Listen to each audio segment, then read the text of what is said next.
আপনাদের আশীর্বাদ, আপনাদের শুভেচ্ছা। আমার লাস্ট প্রশ্ন, আপনি দেশের উপরাষ্ট্রপতির এবং প্রধানমন্ত্রীকে সরাসরি আক্রমণ করেন, কোথায় আপনার ভয় লাগে? কেন ভয় লাগবে? দেশের ও জীবনে কোনোদিন সাইকেল চালিয়েছে কলকাতাতে? ওই চালিয়েছে দেখেছেন? এরকম নাটক করতে নেমেছে। হ্যাঁ, কোনোদিন দেখেছিল ওকে সাইকেল চালিয়ে যেতে কলকাতাতে? পার্টি অফিস থেকে তো ভালো ভালো গাড়িতে যায়, সাইকেল চালিয়ে যায় না কেন?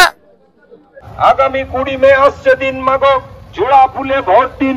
20 মে আসছে দিন, ইভিএম মেশিনে জোড়া ফুল চিহ্নের বুতাম টিপে ইভিএম মেশিনটা জোড়া ফুলে ফুলে ভরিয়ে দিন। আবারও কল্যাণ ব্যানার্জিকে বিপুল ভোটে জয়যুক্ত করে দিল্লির পার্লামেন্টে পৌঁছে দিন।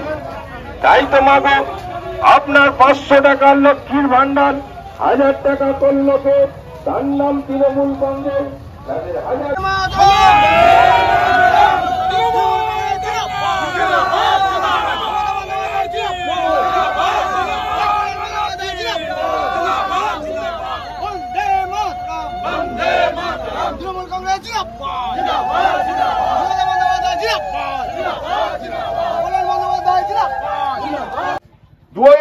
শ্রীরামপুর বিধানসভা থেকে যে বিজেপি প্রার্থীকে 24,000 ভোটে হারিয়ে পাঠিয়ে দিয়েছিলেন, এইবারও শ্রীরামপুর বিধানসভা থেকে রাজ্যদরপুর থেকে আপনারা 24,000-ও বেশি ভোটে শুধু শ্রীরামপুর বিধানসভা থেকে আপনারা ঘেরে পাঠিয়ে দিন।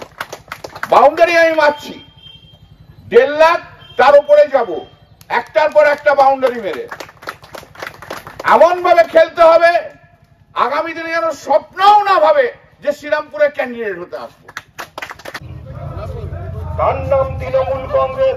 যাদের 1000 ছিল তাদের 1200 করলোকে, তার নাম তৃণমূল কংগ্রেস। তাই তো মাগো, হরে কৃষ্ণ। উত্তর কলকাতায় দাঁড়ালো, একবার জিতলো আবার হারলো, হেরে চলে গেল রায়গঞ্জে একবার জিতলো আবার হারলো, চলে এলো চণ্ডীতলায় 2021-এ জামানত বাজেয়াপ্ত করে ছেড়ে দিলাম, চলে গেল মুর্শিদাবাদ।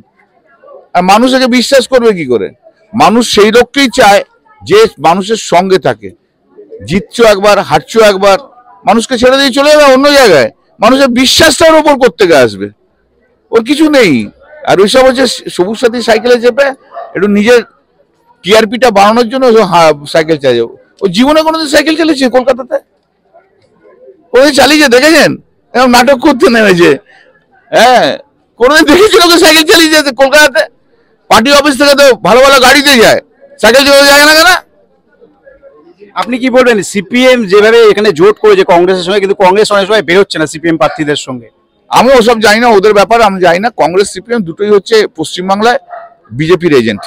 আমার লাস্ট প্রশ্ন, আপনি দেশের উপরাষ্ট্রপতির এবং প্রধানমন্ত্রীকে সরাসরি আক্রমণ করেন, কোথায় আপনার ভয় লাগে? উপরাষ্ট্রপতির থেকে আমি কখনো আক্রমণ করি না, প্রধানমন্ত্রীকে তো করবো।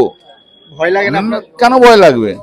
এই জন্যই তো মানুষ আমাকে ভোট দিয়ে পাঠিয়েছে, জিতিয়েছে, এই জন্য যে বিরোধীরা প্রতিবাদটা আমিই করতে পারি, এই জন্যই তো পাঠিয়েছি পার্লামেন্টে। এই জন্য তো শ্রীরামপুরের মানুষ বারবার আমাকে পাঠায়, আবার পাঠাবে।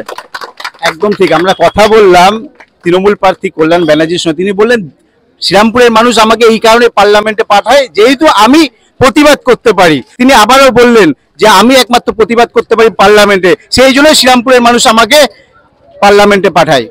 শ্রীরামপুর থেকে রতন দাসের সঙ্গে প্রসেনজিৎ, হিন্দুস্তান টিভি।